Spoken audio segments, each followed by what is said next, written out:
Hello beautiful people, today we are going to be making this beautiful bootcut pants. Some people call it palazzo pants. So if this look like what you're interested in, definitely watch to the end.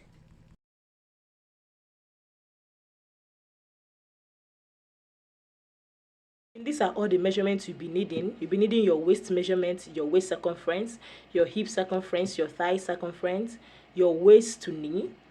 Okay, you'll be needing the full length of the pants and then the flap measurement if you are going to be measuring on the body of the client. Okay, so to begin, the first thing I did was to get the fold of my fabric, and to do that you just have to divide your thigh measurement by 2 and add 1 inch to it.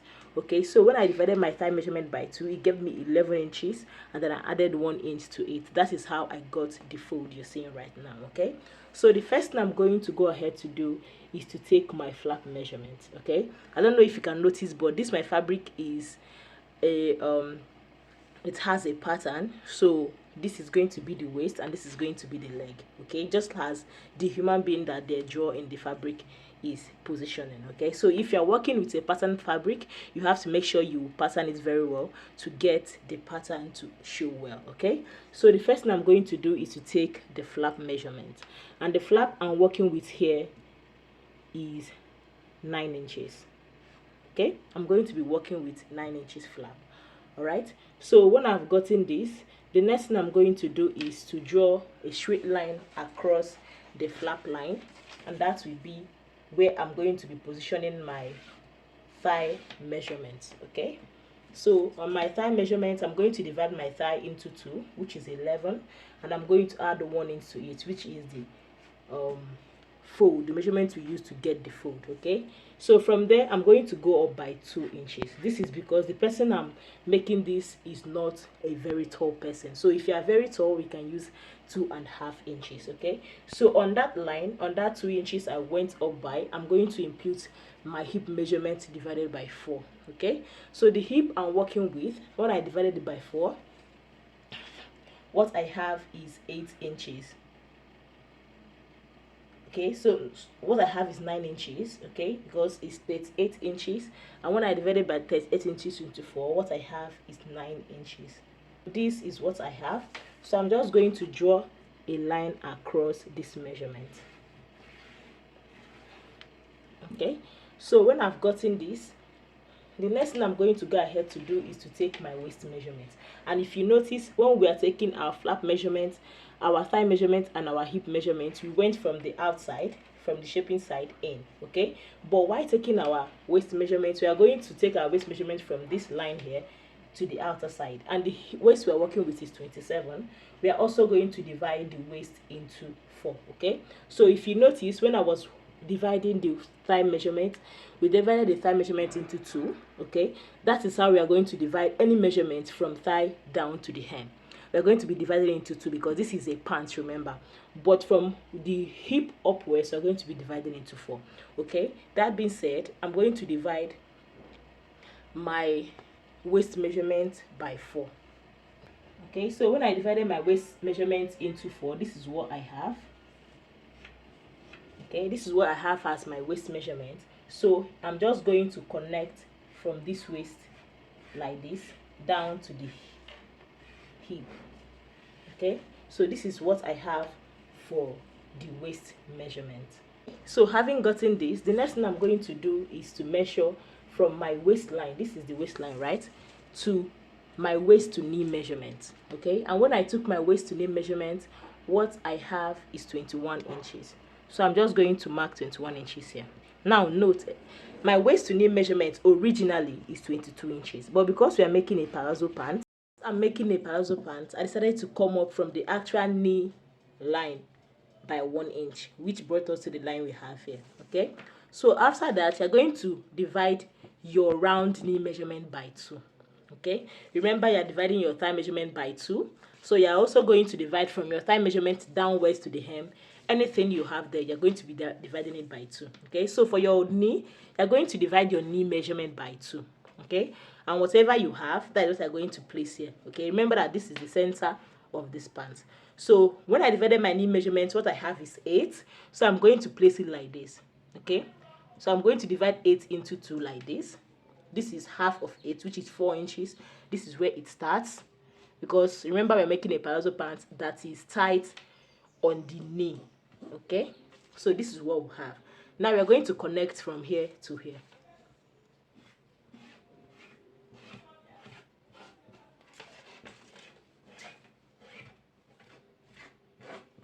All right, so this is what we have for here, and then from here now we're now going to connect, opening it up a little bit till the hemline. Okay, so this is because we don't want a lot of allowance to be we don't want our hem to be very big, so we're just going to go out like this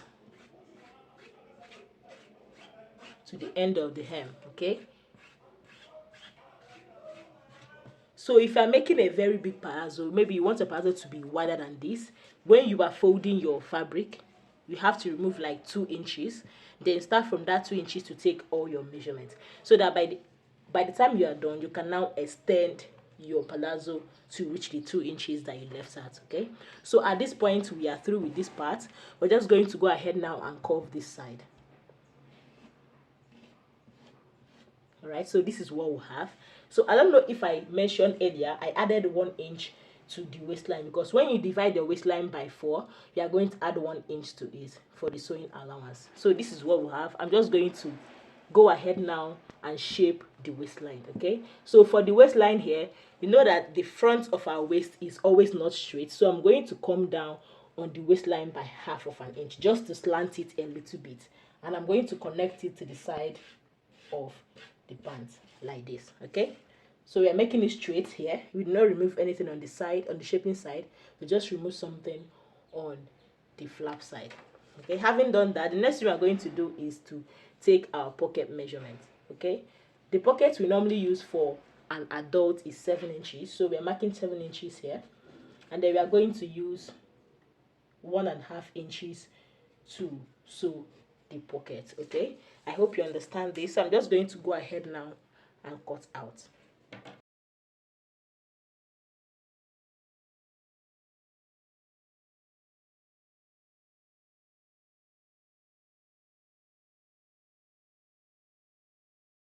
So this is what we have for the front. We are going to go ahead now and draft the back. So for the back, we want to make the back, we have to make the back longer and wider. Okay, because for a pants, whether it's trouser or short, the back is supposed to be longer than the front. Okay, so on the waist side, we are going to make the back longer than the front on the waist side, and then we're going to make the back wider than the front on both sides. Okay, so for the up on the flap part, we are going to make the back longer by 1.5 inches. Okay, so from here, which is the end of the front, we added 1.5 inches to meet the end of the back. So whenever you are planning to cut out the back of your pants, make sure you leave enough allowance to add all these extra measurements. Okay, so for the side, it's going to be equal at the side. So here on the flap side, you're just going to add 1 inch on the flap. You're going to add 1 inch. Okay, so here on the side here, you're going to add 1 inch till the hem.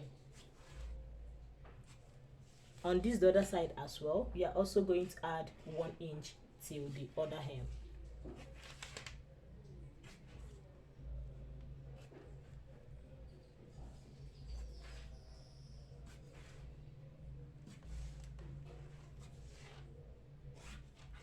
So after adding all this 1 inch, we're just going to go ahead and connect.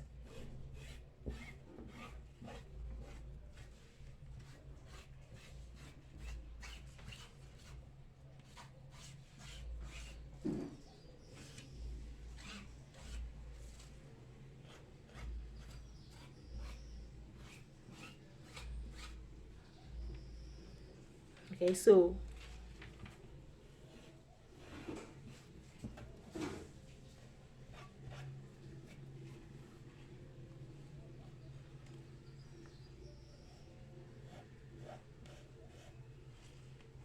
So for here, remember we went up by 1.5 inches. Okay, so we are going to bring it back to connect it to the waist part, because this shaping side, you know that this is the shaping side, this shaping side is supposed to be equal both the front and the back. So I'm just going to connect this 1.5 inches and went up by to the waist side.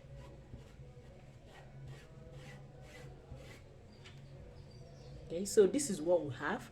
This is what we have for the back. So I'm just going to go ahead now and cut out.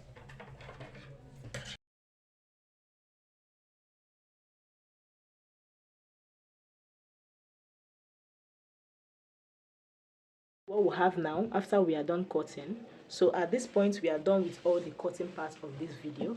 We're done with the cutting aspect of this video. This is the front and this is the back, as we all know. So we're going to go ahead now and start sewing. Okay, so the first thing we're going to do is to join the pocket. Okay, because this has a pocket, we're going to join the pocket. And remember, I will not our pocket where our pocket is going to be. Okay, this is going to have like a corporate pocket, not the other pocket. All right, we have so many ways of fixing pockets in a pant, so I'm going to go ahead now and show you how to do it. So here, this is what we have for this side. Remember that this is the wrong part of the fabric and this side is also the wrong part of the other side. So we're going to go ahead and fix pocket for this side. I'm going to show you how to prepare your pocket. Prepare your pocket for the corporate pocket fixing type. Okay, this is the wrong side of the fabric, like we all know. Okay, so here, remember I notched here and here also. I used 1.5 to get here and I used 7 inches to get here. That is the standard for adult pockets. Okay, so what I'm going to do is I just cut out a piece of medium gum stay, and I'm going to place it, making sure that it covers this notch and this notch. Okay, I'm going to place it in a diagonal form like this. So because that interfacing is light, I just want to double it. Okay, so I'm going to press this. I'm just going to gum this on top of my fabric on the wrong side. Remember, we are doing this on the wrong side. So for the other side as well, this is the other side of the pocket, of the pants. Remember that this is the front part. We don't have pocket for the back, so we are doing this only for the front. Okay, I'm also going to go ahead and press, just interface this, gum this, and then let me separate these two pockets and trim out the excesses.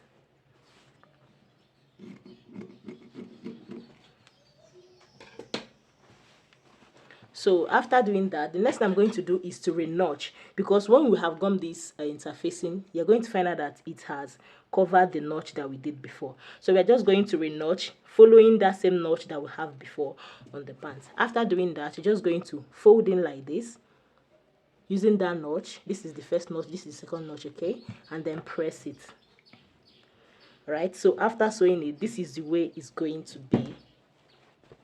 Okay, can you see? This is the way we are going to prepare the pocket, so that when you start fixing your pocket, by the way, I already cut out my pocket, so this is just the way it's going to be. So I'm going to go ahead now and prepare the other side. Done doing this, the next thing I'm going to do is to go ahead and start fixing my pocket. Okay, so this is the right side of the pocket. I don't know if you can see the border. This shows that this is the right side of the pocket, right? And you want the right side to be showing inside your pants when you are through with fixing the pocket. So you're going to turn to the wrong side of the pocket like this. This is the right side. You are going to know the right side from the border of the fabric, and then this is the wrong side. So you're going to place wrong side of the pants and wrong side of the pocket facing each other. Okay, this is the right part on the outer part and this is the right part of the pocket. So you're going to face the wrong side facing each other. All right, this way. Can you see the way I placed it? Okay, can you see the way I placed this? So let me just trim it out from this pocket, because the pocket has a shaping. So because this waistline has a shaping, I just wanted to shape the pocket to get the exact shape of the waistline. Okay, so after I was done doing this, I'm going to go ahead now and join this place together. Okay, we place our pocket, we shaped it to the exact shape of the waist of this pants, and then we're going to pick the two of them together like this. All right, so what you could do is if you want to make sure that you are picking the two of them, you can go ahead and run a stitch on top and hold the two of them in place. Okay, after running a stitch on top here it should be on this side of the fabric. Remember that when you fold, this is the part that is going to be outside, this part is going to be visible. Okay, so this part is where you are going to match your stitches. After sewing here, the next thing you're going to do is to fold this like this.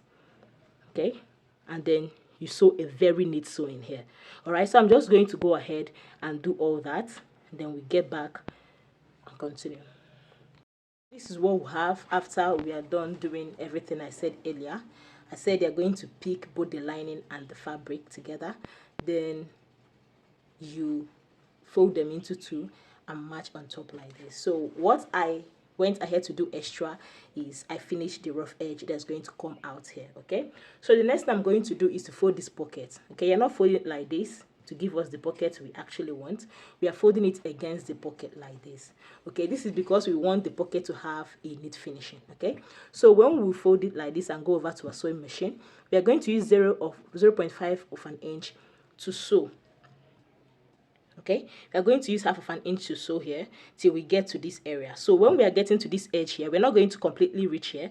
We are going to stop somewhere 0.5 below the stop line. Okay, so after that, we are going to notch that part open.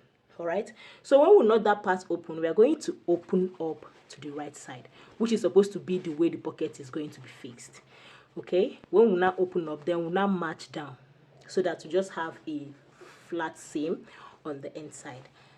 Okay, so I'm just going to go ahead and do just that, and when we get back, we're going to continue from where we stop. We'll have when we are done. Remember I said that after sewing you're going to turn to the right side, the other side, and match. Okay, so after that I just went ahead to just match down on the upper part and on the side, and this is what we'll have. Okay, can you see? So nice, so beautiful. So at this point we're just going to go ahead and continue with the pant. Next thing we are going to do is to join the both fronts. Okay, so I have it right side facing each other, and I'm going to use 0.5 inches to join the flap. Okay, after doing that, we are also going to go ahead and use the same 0.5 inches to join the flap of the back, unless you want to put your zipper at the back. But me, I like putting my zipper at the side, so I'm going to go ahead and also join the round with 0.5 inches. The flap, sorry. So I'm going to go ahead now and join. We have, at this point we are through with this pant. What I'm just going to go ahead to do is to shape. Okay, I'm going to go ahead and shape the pant. All right, so when you want to shape the pant, you're going to notice that the back is wider than the front. So don't panic, you're just going to make sure that it's equal on both sides. You're going to shape from this side to the hem of the gown of the pant, and then you're going to sew from this other part to the hem of the pant as well. Okay, so don't mind if the back is wider than the front. All right, so after doing that, you can either put your band before you shape or shape after putting your band. It depends on what works for you, but because the band I'm going to be using from this is a triangular band, which I am not going to be covering in this tutorial, so I'm just going to go ahead and prepare my band for the pant. When we get back, we can go ahead and shape. So here, after I was done putting the band, what I did was to go ahead and shape. Okay, remember I said I was going to put zipper on one side, so I also left a zipper allowance, and then shape all the way from the waist to the hem. Okay, for the outer seam and the inner seam, and this is what it looks like after shaping. As you can see, this is beautiful.